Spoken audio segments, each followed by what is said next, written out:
অনেকে আমাদের কাছে জিজ্ঞাসা করেন, স্যার আমার নাকের হাড় বাঁকা, আমার কি অপারেশন প্রয়োজন? দেখুন, আমাদের বাংলাদেশে প্রায় 90 to 95% মানুষের দুই নাকের মাঝে, দুই নাক সিটের মাঝে যে পার্টিশন, এই পার্টিশনটা বাঁকা আছে, যেটাকে মেডিকেলের ভাষায় বলে ডেভিয়েটেড নেজাল সেপ্টাম।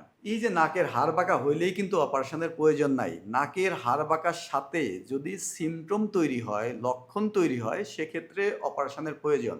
যদি নাকের হাড় বাঁকার সাথে লক্ষণ তৈরি না হয়, তাহলে কিন্তু কোনো অপারেশনের প্রয়োজন নাই। তাহলে কি কি লক্ষণ তৈরি হলে আমরা অপারেশনের কথা বলি?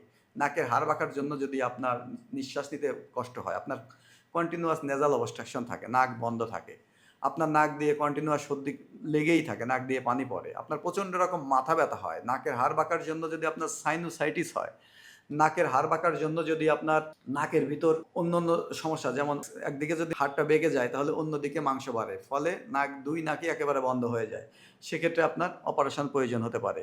যদি নাকের হাড় বাঁকার জন্য আপনার নাক দিয়ে রক্ত যায়, তাহলে কিন্তু আপনার নাকের অপারেশনের প্রয়োজন হতে পারে। যদি আমরা নাকের ভিতর দিয়ে অনেক সময় আমরা অন্য অপারেশন করি, যেমন নাকের ভিতর দিয়ে অনেক সময় ব্রেনের পিটুইটারি গ্ল্যান্ডের অপারেশন করা প্রয়োজন হয়। পিটুইটারি গ্ল্যান্ডে এক ধরনের টিউমার হয়, এটা ব্রেনের টিউমার, সেটা কিন্তু আমরা নাকের ভিতর দিয়ে করতে পারি। অনেক সময় ব্রেনের পানি নাক দিয়ে পড়ে।